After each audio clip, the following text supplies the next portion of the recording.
เรืองรองพองฟ้า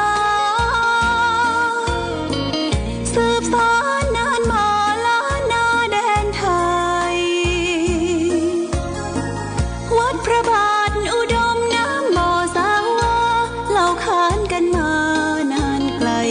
ศาสนายิ่งใหญ่ของชนชาวไทยพระพุทธบาทจำลองของพระสัมมาองค์พระศาสดาพุทธบูชากราบไหว้องค์พระเจ้าฝางอุดมศิลป์ผู้สร้างสรรค์มานานไกลนามอุดมก้องไปสมในฉายาก่อนเป็นวัดร้างโบราณสืบสาน2524พระมหาราชครูเกษราปัญญาปรมาติกาจารย์จากวัดดับภัยเชียงใหม่สืบสานเวลาผ่าน131 ปีนานไกลวัดพระบาทอุดมรุ่งเรืองงามตาเจ้าน้อยบุญทาวงศาข้าหลวงบวงเชียงใหม่ปกครองหัวเมืองฟ้าทุ่มเทแรงกายแรงใจทุกชาติพันธุ์รวมใจรักษามัคคี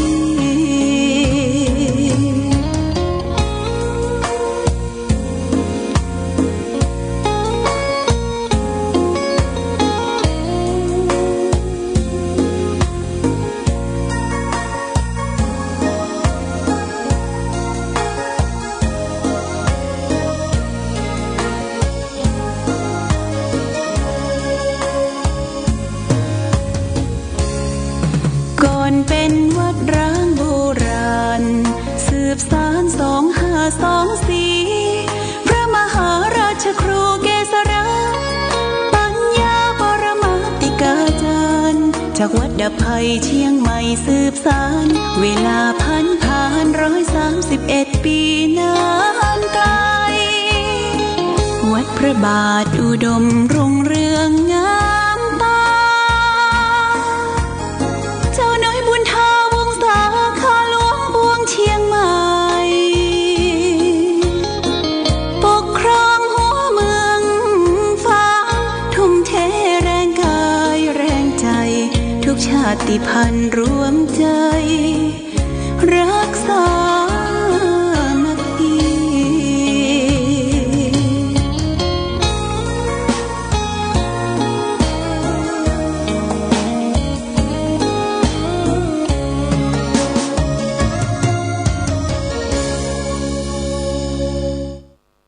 สุข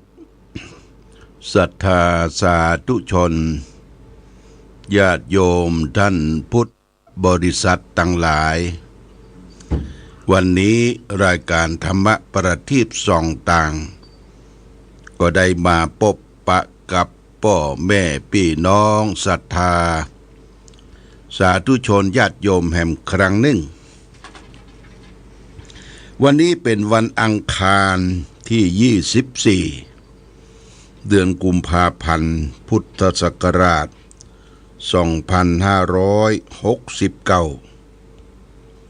ซึ่งตรงกับเดือน6เหนือเดือน4ใต้ขึ้น8ค่ำญาติโยมวันนี้เป็นวันพระวันศีลเดือน6เหนือขึ้น8ค่ำวันนี้เช่นเดียวกันณที่วัดพระธาตุศรีมหาโพธิ์ตะโปธารามตำบลป่งน้ำร้อนพระเจ้าใหญ่ก็จะมีการทำบุญถวายพุ่มดอกไม้เป็นประจำทุกวันที่24ของเดือนกุมภาพันธ์การถวายพุ่มดอกไม้ก็จะมีหน่วยงานต่างๆในเขตตำบลป่งน้ำร้อนและม่อนปินที่ เป็นองค์การบริหารส่วนตำบลกำนันผู้ใหญ่บ้านสถานการศึกษาวัดวาอารามต่างๆก็จะได้รวมอกรวมใจจัดพุ่มดอกไม้อันสวยจดงดงามแต่ละท่านแต่ละคนแต่ละชุมชนก็ได้ร่วมกันจัดทำแต่ว่าหลวงพ่อก็มีโอกาสได้ขึ้นไปเยี่ยมเยียนดูสถานที่เรียบร้อยดีทุกอย่างซึ่งเกิดจากผลงานของกองงานเลขาตำบลโป่งน้ำร้อนโดยการนำของหลวงพี่บูมและก็ครูบาอาจารย์หลายวัดได้ไปช่วยกันจัดทำท่านพระจำเริญโชติธรรมโมรักษาการเจ้าอาวาสจัดที่นั่งที่พักที่เสาตลอดถึงสถานที่ถวายภัตตาหารเพลแด่พระสงฆ์สามเณรและก็จัดโต๊ะโรงทานต่างๆเรียบร้อยดีงามก็นึกว่าหลวงพ่อจะขึ้นไปนอนนะแต่คิดแล้วว่ามันบ่ค่อยสะดวกเท่าใดเพราะว่าการนอนการเดินทางเข้าห้องน้ำถึงแม้ว่าจะมีในตัวอาคารมันก็มาค่ำเมื่อคืนก็เป็นที่ลำบากแต่โดยเฉพาะอย่างยิ่งนอนที่บ่มีเตียงนะญาติโยมนอนพื้นเนี่ยโอ้มันลุกยากกว่าจะลุกได้ต้องเอาก้นคิดขึ้นมือเต้าไปตั้งหน้าก็เลยบ่านอนเดี๋ยวจะไปละ8 โมงนี้ออกรายการเสร็จแล้วก็จะขึ้นไปก่อนดูความเรียบร้อยเตรียมความพร้อมในการทำบุญถวายพุ่มดอกไม้ของคณะสงฆ์อำเภอฝางคณะสงฆ์ตำบลโป่งน้ำร้อนม่อนปินญาติโยมท่านสาธุชนทั้งหลายก็เตรียมความพร้อมเด้อจะไปถวายภัตตาหารถวายโรงทานก็เตรียมความพร้อมก็มีคุณกนกพิชชัยนาบ้านห้วยงูในพร้อมด้วยคณะอันนี้ก็ได้จัดทำข้าวซอยไปถวายแล้วก็ทั้งเจริญก็ได้ติดต่อก๋วยเตี๋ยวสูตรโบราณได้มาเป็นโรงทานแล้วก็มีโต๊ะจีนมีอาหารเสริมหลายๆอย่างนะแต่ละหมู่บ้านในเขตตำบลโป่งน้ำร้อนได้จัดทำก็ขอเชิญชวนญาติโยมไปร่วมกันแล้วก็พระสงฆ์ก็ได้เจริญพุทธมนต์เจริญพุทธมนต์เวลา9 โมงเกิงเนี่ยนะ9 โมงเกิงจะได้เริ่มเจริญพุทธมนต์ก่อนจะเจริญพุทธมนต์นะครับก็จะได้ไหว้พุ่มดอกไม้ก่อนแต่ละคณะแล้วก็จะได้จุดเทียนบูชาพระรัตนตรัยจุดเทียนโลกุตระธรรม9 เล่มสำหรับญาติโยมแขกท่านผู้มีเกียรติทั้งหลายก็ขอเชิญชวนได้ไปร่วมกันในงานประเพณีถวายพุ่มดอกไม้แด่องค์พระศรีมหาโพธิโพธารามพระพุทธฤทธานุภาพพระเจ้าใหญ่ประจำเมืองฝางเนาะที่บนวัดพระธาตุศรีมหาโพธิโพธารามนี่ก็เชิญชวนญาติโยมท่านสาธุชนไปร่วมด้วยช่วยกันนะร่วมด้วยช่วยกันเป็นงานประเพณีวันที่24 กุมภาเป็นประจำทุกปีนะเป็นประจำทุกปีวันนี้ได้มาพบก็จะได้เอาสาระธรรมะเอาเรื่องความสุขกถาเนี่ยตะวาก็ได้นำเรื่องของความสุขในยะที่1มาวันนี้เป็นความสุขกถาว่าความสุขในยะที่2ในยะที่2นี้ก็พระพุทธเจ้าได้ตรัสว่าเทวมานิภิกขเวสุขานิสตามานิเทวะกามันจะขันจะเนขมัมจะ สุขันจะดูก่อนภิกษุทั้งหลายสุขมีสองอย่างคืออะไรบ้างคือกามสุขกับเนคขมสุขกามสุขกับเนคขมสุขหนึ่งกามสุขคือสุขเกิดจากกามสองเนคขมสุขเกิดจากการออกจากกามนี่ญาติความสุขของคนมนุษย์คนเฮาเป็นระยะที่สองนี่จะได้นำมาสาธยายคือท่านทั้งหลายได้รับทราบรับฟังหนึ่งกามสุขเกิดจากการจากกามคำว่ากามเนี่ยกอามกามนี่แปลว่ากามคุณนะญาติโยมกามคุณทั้งห้าสุขเกิดจากรูปเสียงกลิ่นรสโผฏฐัพพะธรรมารมณ์ธรรมารมณ์นี่กามคุณห้าเนี่ยเฮาเป็นของฆราวาสของเจ้าบ้านเจ้าเมืองว่าเมื่อเฮาได้สัมผัสกับรูปงามเสียงเพราะแล้วก็มีกายอันสัมผัสนุ่มนวลมีอารมณ์ดีมีการได้ฟังเสียงดีจากอยู่ด้วยกันเป็นคู่สมรสเป็นคู่อย่างอยู่ด้วยกันเป็นกู้เป็นกินเป็นชุมชนเฮาก็เรียกว่ามันมีความสุขแล้วสุขเกิดจากการมีทรัพย์สุขเกิดจากการจ่ายทรัพย์สินบริโภคสุขเกิดจากการบ่ต้องเป็นหนี้คนอื่นสุขเกิดจากการทำงานปราศจากโทษเนี่ยมันเป็นความสุขเรียกว่ากามสุขคือสุขอิงด้วยกามคุณห้ารูปเสียงกลิ่นรสโผฏฐัพพะนี่เป็นสุขของฆราวาสชาวบ้านชาวเมืองที่พึงมีพึงได้รับแต่ว่ามีความสุขแห่งขั้นหนึ่งคือสุขประการที่สองเนี่ยเนคขมสุขเกิดจากการออกจากกามเนคขมสุขเกิดออกจากกามคุณห้ารูปเสียงกลิ่นรสโผฏฐัพพะคือออกบวชนั่นเองออกบวชแล้วก็ประพฤติปฏิบัติระวังตาหูจมูกลิ้นกายใจอินทรีย์สังวรสำรวมอินทรีย์หกคือสำรวมตาสำรวมหูสำรวมจมูกสำรวมลิ้นสำรวมกายสำรวมใจนี่ก็เป็นแนวทางที่ประพฤติปฏิบัติทางธรรมะรู้ตันในกามคุณรู้ตันในกามคุณห้ารูปเสียงกลิ่นรสโผฏฐัพพะรู้ตันคือป้องกันระวังบ่ได้ประมาทในเวลาตาเห็นรูปหูฟังเสียง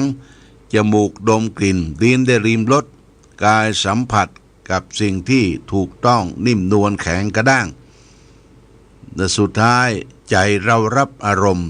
ใจรับอารมณ์ทั้งที่เป็นอิทธารมณ์และอนิทธารมณ์ทีนี้ความสุขที่ให้ระวังเนี่ยตาสัมผัสกับรูปทั้งหมดในโลกเนี่ยญาติโยมที่เฮาพอออกไปจากตาเป็นอายตนะภายในไปพบกับอายตนะภายนอกการพบกัมปะนี่เรียกว่าสัมผัสเป็นปัจจัยให้เกิดเวทนาคือการปรุงแต่งการปรุงแต่งถ้าไปหันสัมผัสกับรูปสวยรูปงามก็ปรุงแต่งยินดีชอบรักใคร่ในรูปนั้นการยินดีชอบรักใคร่รูปนั้นก็เป็นกิเลสตัวหนึ่งในกามคุณยินดีในการที่ได้สัมผัสเห็นรูปหรือรูปที่เฮาพอออกไปเป็นรูปที่น่าเกลียดน่าจะโสโครกเป็นรูปที่บ่ต้องการทำให้จิตใจเฮาบ่ต้องการแอนตี้ต่อรูปที่ได้หันนั้นเรียกว่าก็เป็นกิเลสตัวหนึ่งเป็นโกฏะจิตบ่ชอบในรูปที่ได้หันเกียรติจังจะเนี่ยญาติโยมนะจะดีใจก็ตามบ่ดีใจก็ตามเนี่ยมันเป็นกิเลสถ้าดีใจยินดีอยากได้รูปนั่นก็เป็นโลภะจิตถ้าบ่ชอบอกชอบใจในรูปนั้นก็เป็นโกฏะจิตเป็นความโกรธเป็นความฉุนเฉียวความโมโห เพราะฉะนั้นในเวลาตาเห็นรูปเนี่ยต้องระมัดระวังการระมัดระวังคือสำรวมตาระวังในเวลาเห็นรูปไม่ยินดียินร้ายกับรูปที่ได้สัมผัสเห็นนั้นนี่เป็นส่วนของตาที่มองหันหูของเฮาเนี่ยเป็นอายตนะภายในไปสัมผัสกับอายตนะภายนอกหูสัมผัสกับเสียงในโลกนี้มีสองเสียงญาติโยมเสียงดีกับเสียงร้ายเสียงที่ชอบกับเสียงที่บ่ชอบเนี่ยสัมผัสอยู่ตลอดเวลาถ้าเสียงที่เฮาชอบยินดีในเสียงนั้นเพลิดเพลินเจริญในเสียงนั้นก็เป็นโลภะจิตโลภะจิตมีการอยากได้ยินได้ฟังได้ยินได้ฟังก็ม่วนอกม่วนใจกับเสียงถ้าเสียงนั้นบ่ม่วนบ่เพราะกำแช่งชักคักกระดูกกระโชกโคกหากกำใต้สิ้นใต้ผ้านี่บ่ชอบเนี่ยเป็นโทสะจิตนะเป็นเสียงที่โกรธบ่ชอบเพราะฉะนั้นเสียงดีก็ตามเสียงบ่ดีก็ตามที่เขาได้สัมผัสทางหูนี่คือสำรวมระวังหูในเวลาได้ยินเสียงนะสำรวมระวังในเสียงที่ได้ยินนั้นเพื่อทำใจเป็นกลางบ่โกรธบ่เกลียดมามีความยินดีอยากได้ในการฟังเสียงอันนี้เป็นส่วนของเสียงของหูที่ได้สัมผัสเป็นอายตนะภายในของเฮาหูต่อไปจมูกหูดังของเฮาเนี่ยสัมผัสกับกลิ่นในโลกนี้มีสองกลิ่นญาติโยมกลิ่นเหม็นกับกลิ่นหอมกลิ่นที่ชอบกับกลิ่นที่บ่ชอบเนี่ยเราสัมผัสอยู่ได้ตลอดเวลากลิ่นเนี่ยนะถ้าเปิ้นใส่น้ำอบน้ำหอมอยู่ใกล้อยู่หิมก็ชอบดมดอมเอาหูดังสูดไปโดยชอบในกลิ่นนั้นถ้าคนอยู่ใกล้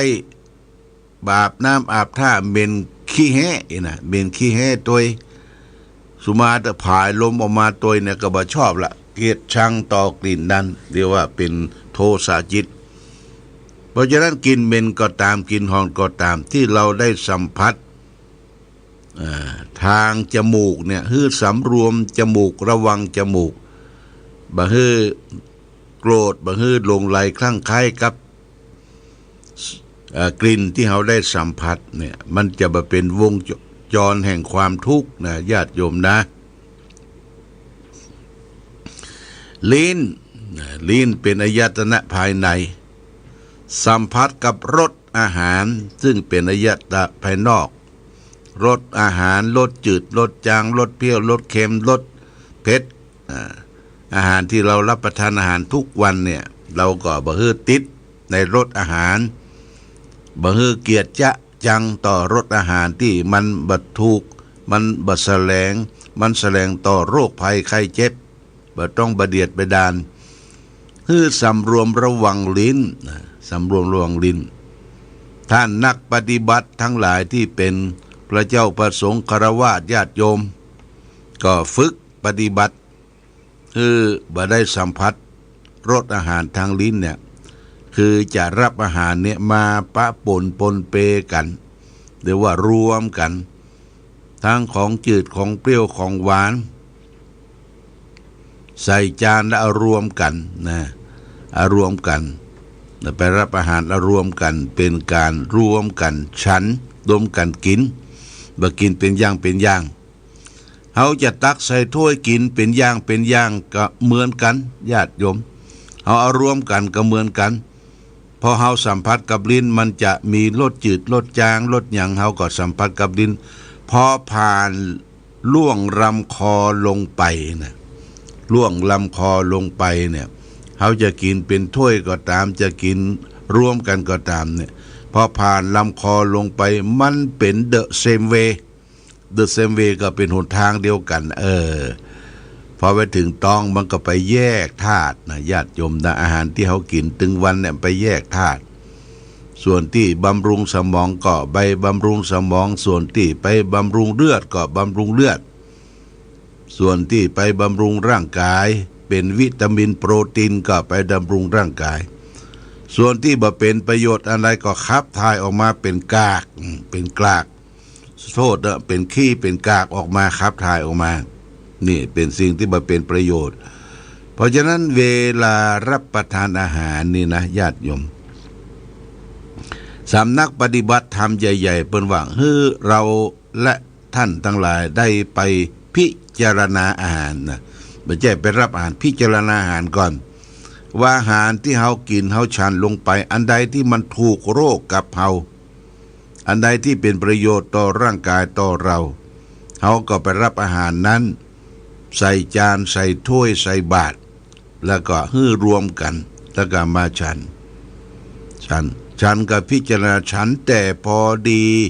รับแต่พอดีบริโภคแต่พอดีไม่ฉันน้อยไม่ฉันมากจนเกินไปเนี่ยญาติโยมนะพอดีโภชะเนมัตตัญญูตารู้จักประมาณในการกินการบริโภคธรรมเนียมคนเฮากินอาหารตึงวันกินเพื่อน้ำพอมันจะอิ่มสัก4-5 กรัมนี่ก็หยุดละเดี๋ยวก็ไปดื่มน้ำก็จะเป็นที่ละลายอาหารดื่มน้ำก็อิ่มพอดีญาติโยมเพราะฉะนั้นเวลาฉันอาหารกินอาหารเนี่ยต้องมีน้ำตัวกินน้ำตัวร้องคอแล้วก็น้ำนั่นก็จะไปช่วยย่อยอาหารที่ในท้องในไส้เฮาต่อไปนี่เรียกอาหารต่อไปกายเฮาเนี่ยเป็นอายตนะภายในมีตาหูจมูกลิ้นกายใจนี่เป็นอายตนะภายในสัมผัสกับสิ่งที่ถูกต้องเรียกว่าโพธพะสัมผัสกับสิ่งที่ถูกต้องจะเป็นของแข็งจะเป็นของนุ่มนวลจะเป็นของสัมผัสไปสัมผัสกับอันใดก็ต้องระมัดระวังญาติโยม